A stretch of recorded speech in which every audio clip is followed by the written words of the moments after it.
Hello everyone. हम आगे का पार्ट कंटिन्यू करेंगे यहाँ पर। Mass of one atom of element, ये पार्ट 2 है स्ट्रक्चर ऑफ एटम वाले यूनिट का।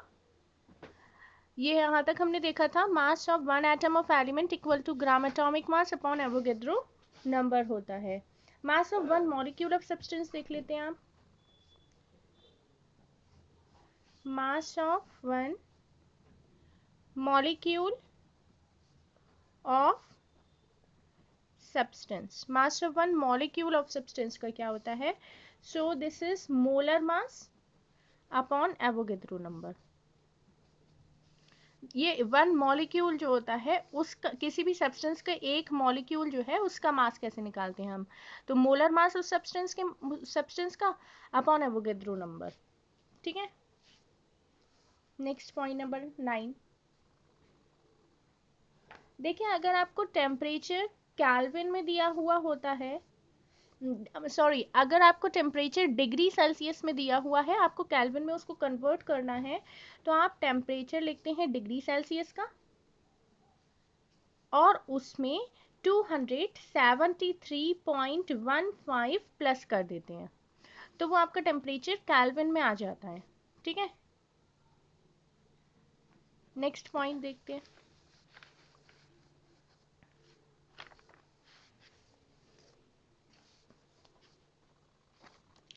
10th point, relative atomic mass.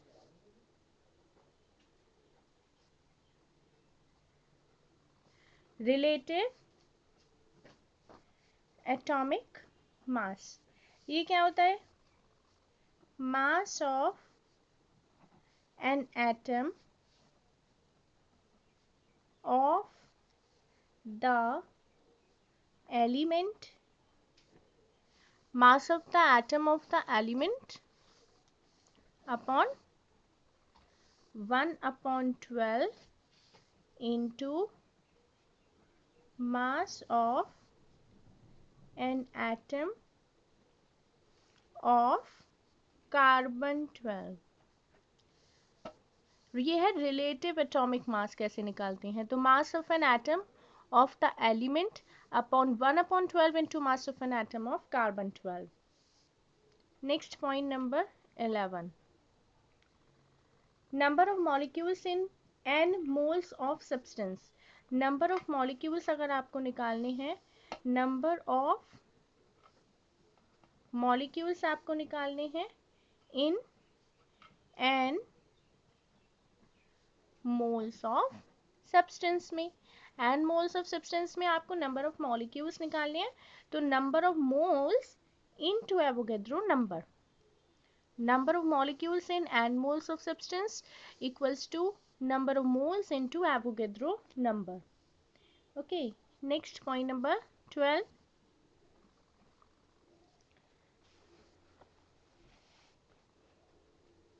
देखिए पॉइंट नंबर 12 क्या है? मास percentage of an element in a compound. आपको किसी एलिमेंट की मास परसेंटेज बतानी है। क्या बतानी है? मास परसेंटेज ऑफ एन एलिमेंट, एक एलिमेंट की मास परसेंटेज बतानी है इन ए कंपाउंड। एक कंपाउंड है, उसमें किसी पर्टिकुलर एलिमेंट की आपको मास परसेंटेज बतानी है। So this is equals to mass of that element, mass of that element in 1 mole of the compound, उस एलिमेंट का मास इन 1 mole of the compound upon molar mass of the compound. जो total compound, जो पूरा compound आपको given है, उसका complete जो आपका मोलर मास आएगा, molar mass of the compound into 100। ये क्या होगा आपका?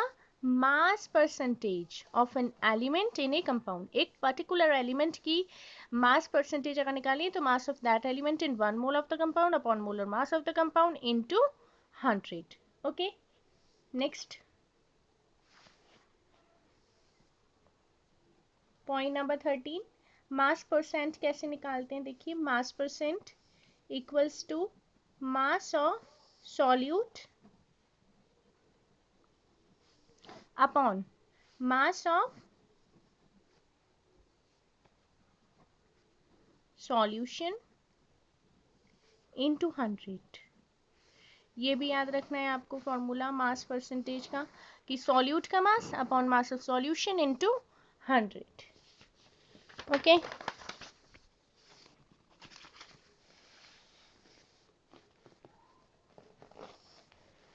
चलिए अब नेक्स्ट आगे चलते हैं।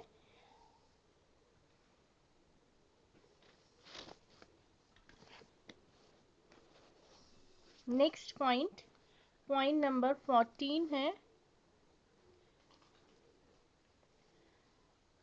ये है मोल फ्रैक्शन का।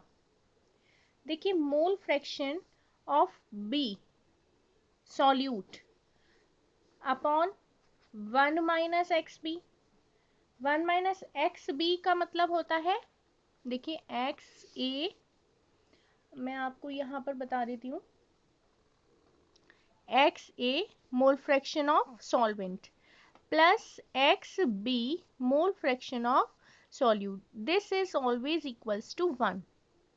तो अगर आपको एक्स बी की वैल्यू फाइंड आउट करनी है तो आप कैसे निकाल सकते हैं, 1 माइनस एक्स ए, या आपको एक्स ए की वैल्यू फाइंड आउट करनी है, so this is 1 minus X B. ठीक है, ये हो गया आपका मोल फ्रैक्शन।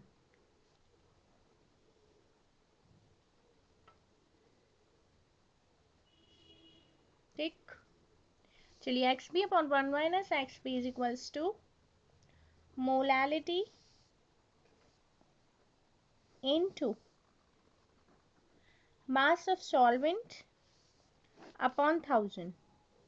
ये भी एक फॉर्मूला होता है, X P upon 1 minus X P equals to molality into M A upon 1000। This is M A is what, mass of solvent, this is mole fraction of solute. Next point number 15, molarity. देखिए सबसे पहले तो आपको ये पता होना चाहिए, molarity को कैपिटल एम से डिनोट करते हैं और मोलैलिटी को स्मॉल एम से। मोलैरिटी क्या होता है, number of moles of solute, number of moles of solute upon volume of solution, volume of solution, और ये वॉल्यूम लीटर में होना चाहिए। अगर ये मिलीलीटर में होगा, अगर ये मिलीलीटर में होगा, वॉल्यूम मिलीलीटर में होगा, तो ऊपर आप 1000 से मल्टीप्लाई करेंगे। ठीक है, मोलैरिटी समझ में आ गया। एवोगेड्रो नंबर की वैल्यू मैं आपको पहले बता चुकी हूँ, लिख लीजिए साइड में, N A Avogadro number 6.022 into 10 to the power 23। Molecular mass का फॉर्मूला देखिए, मॉलिक्यूलर मास, अगर आपको वेपर डेंसिटी गिवन है तो क्या लिखेंगे, 2 से आप बस वेपर डेंसिटी की मल्टीप्लाई कर दीजिए, वो मॉलिक्यूलर मास का फॉर्मूला हो जाएगा। मॉलिक्यूलर मास निकल आएगा अगर आप वेपर डेंसिटी की 2 से मल्टीप्लाई कर देंगे। ये देख लीजिए क्या है, वेपर डेंसिटी। ठीक है, next mole fraction. Mole fraction को हम एक्स से डिनोट करते हैं, और ए मतलब सॉल्वेंट का mole fraction equal to number of moles of A, मतलब number of moles of solvent upon number of moles of solution, मतलब ए के सॉल्वेंट के प्लस सॉल्यूट के। ठीक है, ये होता है number of moles of solvent upon number of moles of solvent plus solute. मतलब एक्स ए का आपको मोल फ्रैक्शन, ए का आपको मोल फ्रैक्शन निकालना है, तो X A equals to N A upon N A plus N B. और एक फॉर्मूला और मैंने आपको अभी ऊपर बताया था, X A plus X B equals to 1 होता है। इसी तरीके से अगर आपको एक्स बी भी निकालना होता है तो वो होता है N B upon N A plus N B. ठीक है, एक्स क्या है यहाँ पर, mole fraction. Okay, thank you.